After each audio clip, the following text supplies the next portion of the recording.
What is going on, everybody? Been a diehard Pistons fan since '03 and eager to see this team getting back to playing winning basketball.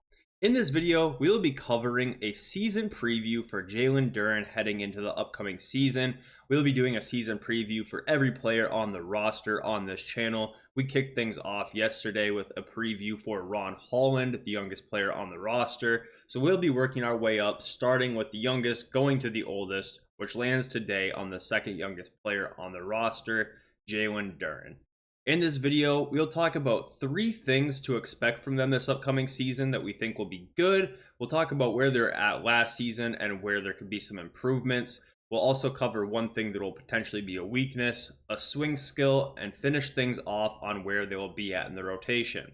So to speak briefly on how Jalen Duren performed last year, of course, he was only 20 years old, but he was still able to average 14 points per game, along with 11.5 rebounds, 2.5 assists, less than a block per game, on 61% shooting from the field, 79% from the free throw line, which was a big improvement from his rookie year, all in only 29 minutes per game. So overall, was a pretty productive season from Jalen Duren despite some of the criticism. When you put things into perspective of his age, I think that Jalen Duren had a relatively good season last year, all things considered, despite all the losing. So 3 things that he was good at last year that I expect to also be good this year and probably improved on. To kick that list off, we're going to start with the rebounding.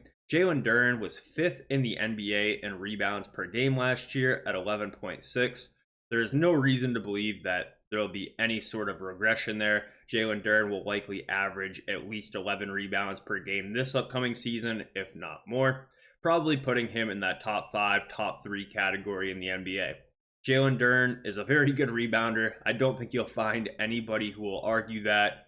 He had some decent competition for rebounds at times last year. Ausar Thompson is a great rebounder from the wing.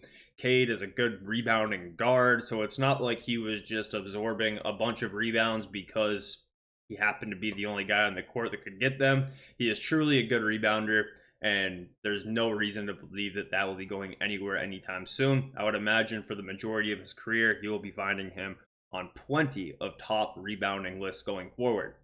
A second thing that I do want to highlight that was good last year and probably will be good this year, if not better, will be his ability to provide vertical spacing. Jalen Duren is a great lob threat. When guys like Cade are able to use his screen, he's able to get to the hoop relatively quick on some slips and dives to the rim. And when he does that, you just have to throw it somewhere up in his vicinity and he's able to go get it. He's a pretty regularly sized center, not exactly undersized, not exactly extremely tall, but he is able to jump pretty damn high off of 2 feet from a standstill, which allows you to be able to throw lobs pretty high, pretty far away, and he's still able to go get it. His ability to catch lob passes for alley-oop dunks is great, I would say, and I don't think that's going to go anywhere anytime soon. His overall touch and ability to score around the rim is pretty good, especially considering his age. I think that his ability to score at the rim is only going to get better, but as of right now, just as a lob threat alone, he is a dangerous threat. That helps the pick and roll in a lot of different ways because when Cade's breaking a guy down in the mid-range, whoever the hedge defender is, the guy who's guarding Jalen Duren, can't exactly ignore him and go hard hedge on Cade to help. They have to pay attention to Duren because the second they take their eyes off Duren, he's going to get to the block and Cade's going to throw it right over the defender's head for an easy alley-oop dunk. Another thing that I do want to highlight that was relatively good last year and will likely only be better this year is Jalen Duren's passing ability. He averaged 2.5 assists per game last year, which probably doesn't jump off the stat sheet, but for a center who was just kind of getting his feet wet as a passer, I'd say it was pretty good. His ability to get the ball at the top of the key, find people on backdoor cuts, play a little bit high-low with other bigs, was something that we didn't see a whole lot of in his rookie year, and it was expanded more on last year, and there's definitely signs of potential there. He's obviously not Nikola Jokic level of passing from the center spot yet, but I would say overall his passing ability is above average compared to other bigs across the NBA. One thing that I do not expect to be there this year for Jalen Duren is the outside shooting ability.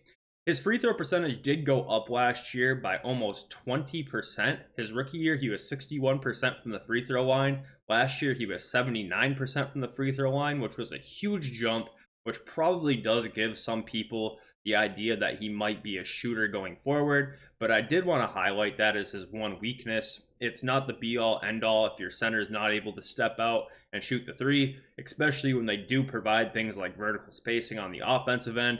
But I wouldn't get your hopes up if you're thinking that Jalen Duren is going to be out there shooting 4 attempts per game from three or having some ridiculous development in that area. His shooting form isn't exactly terrible. We've seen him take jump shots in places like the Summer League or off-season videos, so maybe one day that will come to fruition, but I wouldn't count on it this year, and I'd say that's probably his biggest weakness because I didn't want to talk about his defense in that category because I wanted to leave his defense for his swing skill. So for his swing skill, we do have his rim protection and defense. This is going to be the area that makes or breaks Jalen Duren's season. If Jalen Duren is able to develop as a rim protector, get that block average up from 0.8 blocks per game to say 1.5, you're talking about a whole different level of player compared to what Jalen Duren was last year. The reason why I think that the swing skill could work out and be a positive is that there's definitely been flashes of Jalen Duren being a good rim protector in small bursts. It just hasn't really been there night in and night out in both his rookie and sophomore season. He has the physical frame, the athleticism in order to be that type of rim protector, but just things like lapses on defense and overall kind of reaction time, speed on the defensive end isn't exactly where you would want it to be from a starting caliber center. But considering his age, I do believe that it will turn into where most people would want it to be eventually, if not this season. So that brings us to where he'll be at in the rotation. This one's pretty obvious and pretty easy, especially compared to like talking about Ron Holland's spot in the rotation last year. Jalen Duren will be the starting center for the Detroit Pistons this upcoming year. Last year, he played 29 minutes per game. This season, I would expect that to actually increase, especially considering the departure of other bigs on the roster, particularly centers like James Wiseman, like Marvin Bagley, Mike Muscala was there briefly. We truthfully don't really have any other real centers on the roster besides Jalen Duren.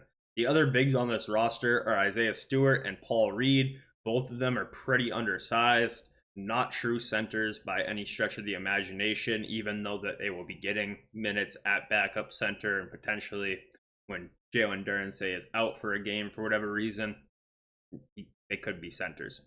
So that should be pretty clear. 32 minutes a game at the least, maybe even more. Starting center, no worries there. Let me know what you guys think of Jalen Duren this upcoming season. Let me know how you're feeling about him. I've definitely got good feelings about Jalen Duren. I think that a lot of the criticisms that he has faced from Pistons fans, I think that most of those people saying those things are either A, neglecting his age, or just a little bit upset about about all the losses and are misplacing a lot of blame onto him. We'll catch up with y'all soon.